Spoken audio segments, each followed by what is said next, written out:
Hello students, welcome back to Vandana's tutorial. आज हम करेंगे मैथमेटिक्स 8 स्टैंडर्ड का प्रैक्टिस सेट 12.2 का पार्ट 2। इसके पहले हम प्रैक्टिस सेट 12.1 कर चुके हैं। अगर आपने वो वीडियो नहीं देखा तो उन्हें जाकर ज़रूर से देख लीजिए। और प्रैक्टिस सेट 12.2 का पार्ट 1 भी हम कर चुके हैं, जिसमें हमने सम क्वेश्चन नंबर 1, 2 और 3 किए हैं। आज के इस पार्ट 2 में हम करने वाले हैं क्वेश्चन नंबर 4, 5, 6 एंड 7। तो हम स्टार्ट करते हैं हमारा पार्ट 2 का question number 4। Find 3 consecutive whole numbers whose sum is more than 45 but less than 54। तो यहाँ पे जो क्वेश्चन है वो हमको क्या पूरा है, 3 consecutive whole numbers। तो होल नंबर्स क्या होते हैं बच्चों, जो 0 से स्टार्ट होते हैं, 0, 1, 2, 3, 4, 5, 6, 7, 8। ये हमारे क्या होते हैं, होल नंबर्स। और कंसेक्यूटिव क्या होते हैं, कंसेक्यूटिव नंबर्स वो होते हैं जो एक के बाद एक कंटिन्यू आते हैं, जैसे 2, 3, 4, 5, 6, 7, 8, 9, 10, जो एक के बाद एक कंटिन्यू आते हैं वो नंबर्स होते हैं कंसेक्यूटिव नंबर्स। तो हमको ऐसे 3 कंसेक्यूटिव होल नंबर्स निकालने हैं। जब हम इसको सम करेंगे, यानी कि जब हम इसको ऐड करेंगे, तो उसका जो एडिशन आएगा, जो सम आएगा, वो क्या होगा, 45 से ज़्यादा होगा लेकिन 54 से कम होगा। 45 से ज़्यादा और 54 से कम। तो हमको क्या करना पड़ेगा, पहले लिखना पड़ेगा जो कंसेक्यूटिव नंबर्स होते हैं, होल नंबर्स, उनका डिफरेंस कितना होता है बच्चों, 1 होता है। जैसे आपको बताया मैंने, 1, 2, 3, 4 ऐसे हमारे कंसेक्यूटिव नंबर्स होते हैं। तो इन सब के बीच का जो डिफरेंस है वो कितना हुआ, 1 हुआ।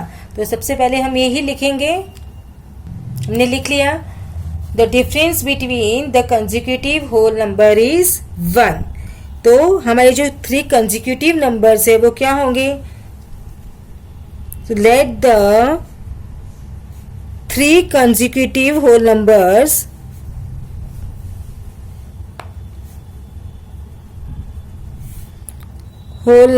क्या होगा बच्चों, b। अगर एक नंबर मेरा x है तो दूसरा नंबर क्या होगा, x प्लस 1, और तीसरा नंबर क्या होगा, x प्लस 2। तो क्या पूछा है, x प्लस 1 और x प्लस 2। हमको 3 कंसेक्यूटिव नंबर्स ही निकालने हैं। तो तीनों कंसेक्यूटिव नंबर्स हमने ले लिए। उसके बाद में हमको क्या पूछा है, कंडीशन में क्या दिया है कि अगर हम जब इसका सम करेंगे तो वो क्या होना चाहिए, 45 से ज़्यादा होना चाहिए और 54 से कम होना चाहिए। सो x प्लस 1, अब तीनों का ये जो नंबर्स है हम उनको क्या करेंगे, add.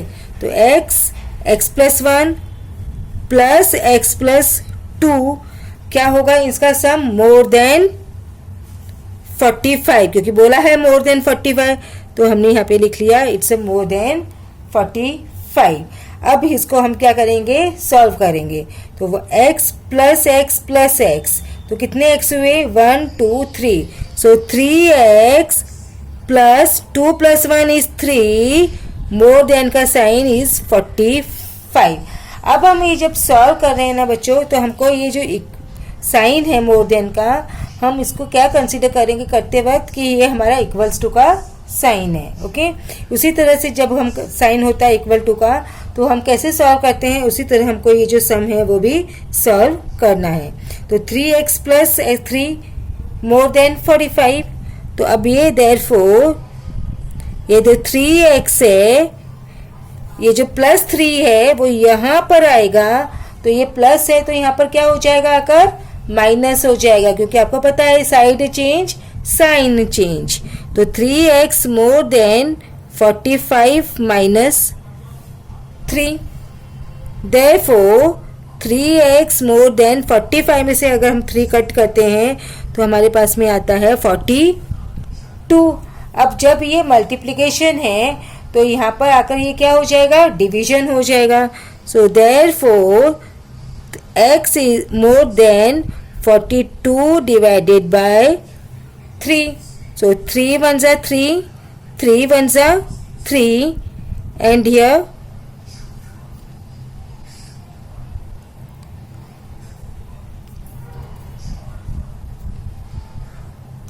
4s are 12. So x है वो हमारा क्या हुआ, मोर देन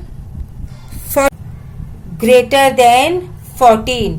x की जो वैल्यू है वो 14 से ज्यादा है. तो 14 से ज्यादा है मतलब हम उसको क्या ले सकते हैं, 15. x इज इक्वल्स टू 15 क्योंकि वो क्या है, 14 से ज्यादा है. तो इसके लिए हमने 14 से ज्यादा नंबर लिया, दैट इज 15. तो x इज इक्वल्स टू क्या हो जाएगा बच्चों हमारा, 15. सो x इज इक्वल्स टू 15. तो फर्स्ट नंबर हमारा आया 15. देन सेकेंड नंबर हमारा क्या है, x plus 1. So x plus 1 is equals to 15 plus 1 that is 16. Then x plus 2 is equals to 15 plus 2 that is 17. तो हमारे जो 3 कॉन्जिक्यूटिव होल नंबर्स है वो क्या हो सकते हैं, 15, 16, 17. और अब हमको दूसरा भी कंडीशन फुलफिल करना है. दूसरे कंडीशन में क्या बोला था उसने, लेस देन 54. उसका जब हम सम करेंगे तो वो क्या होगा, less than 54. So x plus 1 plus x plus 2 is less than 54. ये क्या है, 54 से कम है. तो 1x प्लस x कितना हो जाएगा, 3x plus 2 plus 1 is 3 less than 54. Therefore 3x less than 54. ये प्लस 3 यहाँ पर जाएगा तो क्या होगा, -3.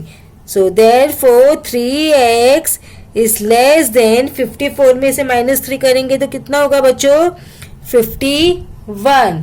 सो x की value is x less than 51 divided by 3. तो कट करें, 3 ones are 3, 3 ones are 3, 2 reminder तो बिकम 21. तो 3 7s are 21. तो x is less than 17. x क्या है, x की वैल्यू 17 से कम है. x is less than 17. अब अगर ये x लेस देन 17 है तो 17 से नंबर कम क्या होगा हमारा, 16. तो x इज इक्वल्स टू 16. क्या हो जाएगा बच्चों, x इज इक्वल्स टू 16. वहां पर मोर देन था, इसके लिए हमने क्या किया, 15. जब हमारा 14 आया तो हमने क्या लिया, 15 लिया. यहाँ पर लेस देन है, इसके लिए 17 से लेस क्या होगा हमारा नंबर, 16. तो हमने क्या लिया है यहाँ पर, 16. So x is equals to 16. x plus 1 is equals to 16 plus 1 that is 17. x plus 2 is equals to 16 plus 2 that is 18. तो यह हमारा कंसेक्यूटिव नंबर्स क्या हो सकते हैं, 16, 17, 18. या फिर क्या हो सकता है, 15, 16, 17. तो अब हम लास्ट में हमारा क्या लिखेंगे, आंसर. क्या लिखना है आंसर में, the 3 consecutive whole numbers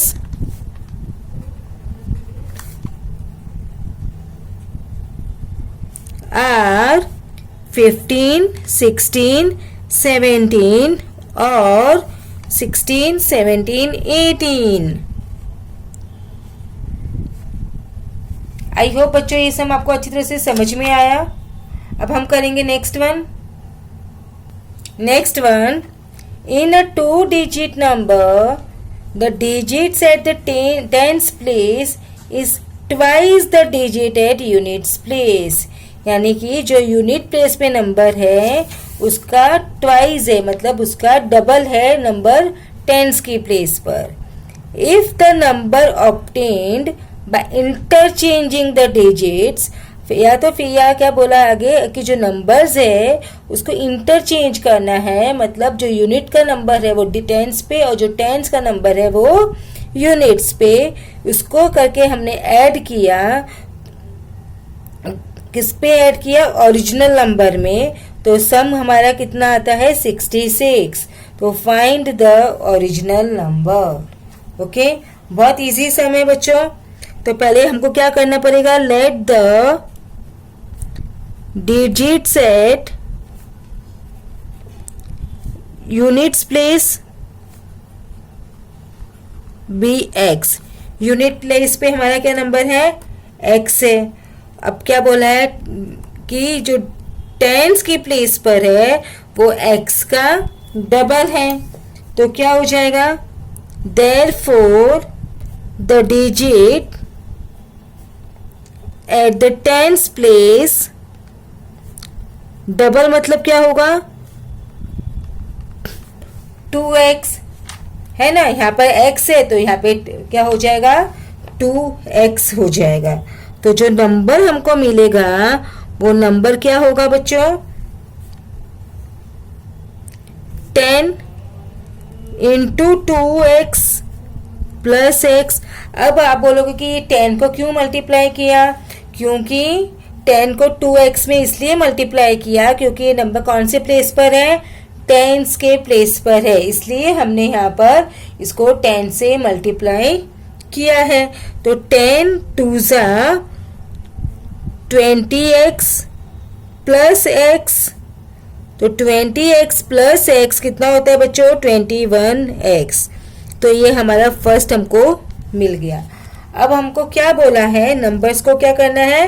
interchange करना है। तो the numbers obtained by interchanging the digit, interchanging the digits। तो x है हमारा टेंस के प्लेस पे, तो x है टेंस प्लेस एंड 2x हो जाएगा हमारा यूनिट के प्लेस पे, क्योंकि हमारा ये जो 2x था वो कहाँ पर था? टेंस में था। तो अब ये यहाँ पर क्या हो गया? यूनिट पे हो गया, क्योंकि क्या है? नंबर को इंटरचेंज करना है। और जो नंबर हमारा x यूनिट पे था वो नंबर हमारा कहाँ पर हो गया? टेंस की प्लेस पे। यानी अगर 24 नंबर है समझो, तो क्या हो जाएगा? इंटरचेंज करेंगे तो 42 हो जाएगा। यूनिट का प्लेस, यूनिट का जो 4 है वो यहाँ पर टेंस में आ जाएगा और टेंस का 2 है वो यूनिट में आ जाएगा। I hope it's clear. तो वही हमने क्या किया है? नंबर्स को इंटरचेंज किया है। Therefore द न्यू नंबर अब हमारा क्या होगा?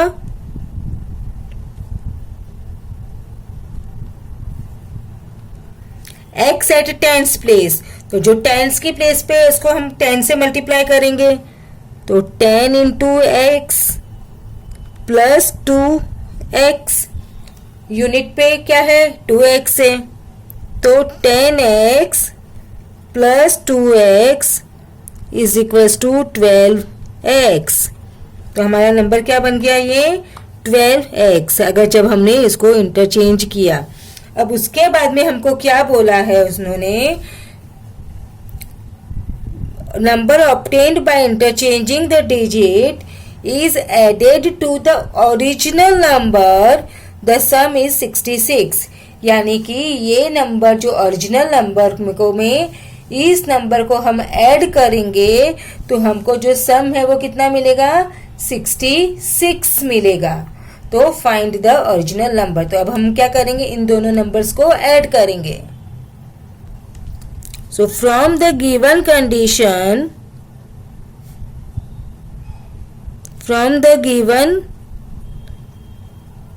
condition 21x, that is our original number, plus 12x interchanging वाला नंबर, इन दोनों को हम ऐड करेंगे तो क्या आना चाहिए? 66। क्या ये कहाँ से मिला हमको? फ्रॉम 1 एंड 2, ये 1 से मिला, ये 2 से मिला। ठीक है, अब हम इसको सॉल्व कर लेंगे। तो 21x प्लस 12x कितना होता है? 33x is equals to 66। तो x is equals to 66 upon 33। तो 33 1 जा 33, 33 2 जा 66। तो x की वैल्यू हमारी कितनी आई बच्चों? 2 आई। अब जो नंबर था हमारा, ओरिजिनल नंबर क्या था? 21x।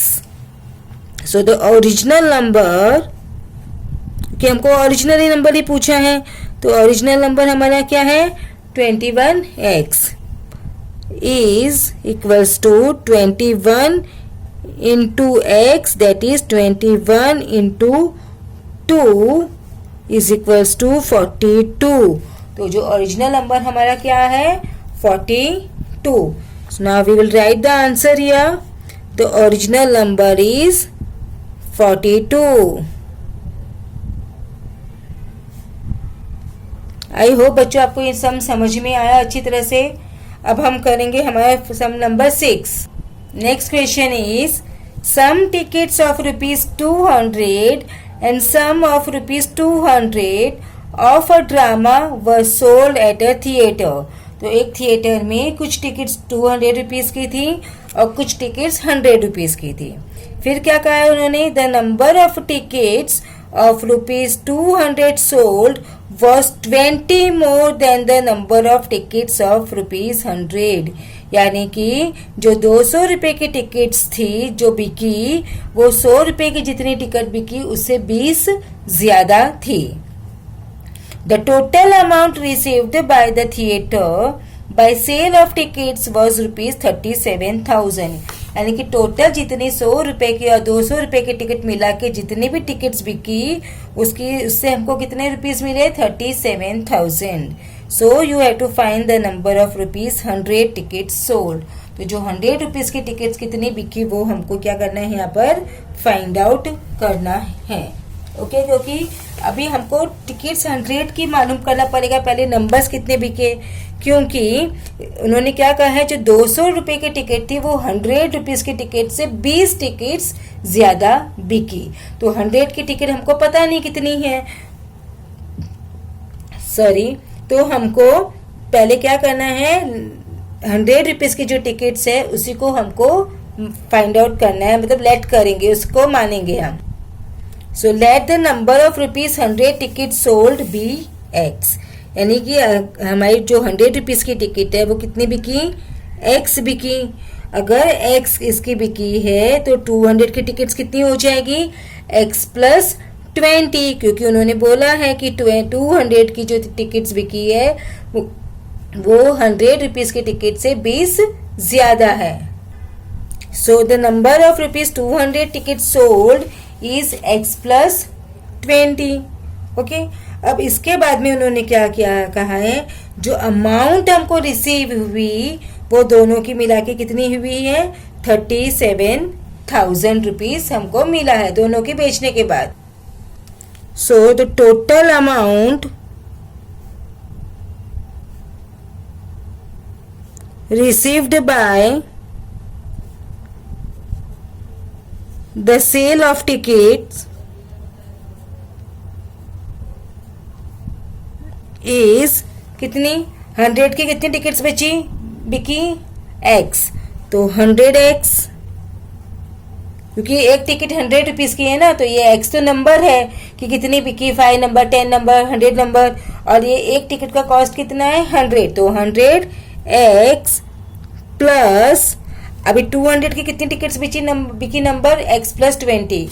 तो 200 का तो एक का कॉस्ट है और ये तो नंबर है, तो x प्लस 20 ये हमने यहाँ पर लिख लिया। तो ये जो टोटल अमाउंट इसका कितना होगा हमारा? 37,000, क्योंकि उन्होंने बोला है कि यहाँ पर 37,000 रुपीज हमको टोटल मिले। सो 100x प्लस 200 x प्लस 20, इन दोनों को हम प्लस करेंगे तो कितना होना चाहिए? 37,000 होना चाहिए। ओके, अब हम करेंगे इसको। अब ये जो दोनों नंबर्स हैं इनको हम क्या कर सकते हैं, 100 से डिवाइड कर सकते हैं। ये नंबर भी 100 से डिविजिबल है, ये भी डिविजिबल है और ये भी डिविजिबल है। तो अब अगर हम इन तीनों नंबर्स को 100 से डिवाइड करेंगे तो क्या हो जाएगा, 100x upon 100 plus 200 upon 100 x plus 20 is equals to 37,000 upon 100। तो हमको यहाँ पे क्या लिखना पड़ेगा, dividing both the sides by 100। Okay, तो ये 100 और ये 100 कैंसिल, 2 0 और 2 0 कैंसिल, और ये 2 zeros और यहाँ पे 2 0 कैंसिल। तो हमारे पास में क्या बचा है, x प्लस 2 ब्रैकेट में x plus 20 is equals to 370। हमारे पास बचा x plus 2, x plus 20 is equals to 370। अब हम ब्रैकेट को ओपन कर लेते हैं, therefore x plus 2 into X 2x 2 into 20 is 40 is equals to 370. Now bring similar terms together. X plus 2x कितना हो जाएगा, 3x is equals to 370। ये प्लस 40 है, ये यहाँ पर जाकर क्या हो जाएगा, माइनस 40, क्योंकि साइड चेंज साइन चेंज। तो 3 therefore 3x is equals to 370 minus 40 is 330। तो x इज इक्वल्स टू 330, ये मल्टीप्लिकेशन है तो यहाँ पर आकर हो जाएगा डिवीजन, 3 1 जा 3, 3 1 जा 3, 3 1 जा 3 एंड 0। देयरफॉर x की वैल्यू कितनी आई, 110। तो x हमारा क्या था, नंबर ऑफ ₹100 टिकट्स सोल्ड। तो कितनी टिकट्स हमारी बिकी, 110 टिकट्स बिकी 100 रुपए की। तो लास्ट में हम हमारा लिखेंगे answer, the number of ₹100 tickets sold were 110, that is 110. I hope it's clear. Now we'll move to question number 7. No, we won't do now question number 7, otherwise video will be too long. So in next video we will do this sum, 7th one. So thank you and keep watching वंदना's tutorial. मिलते हैं next video में इसी practice set के part 3 के साथ। तब तक take care and keep watching Vandana's tutorial.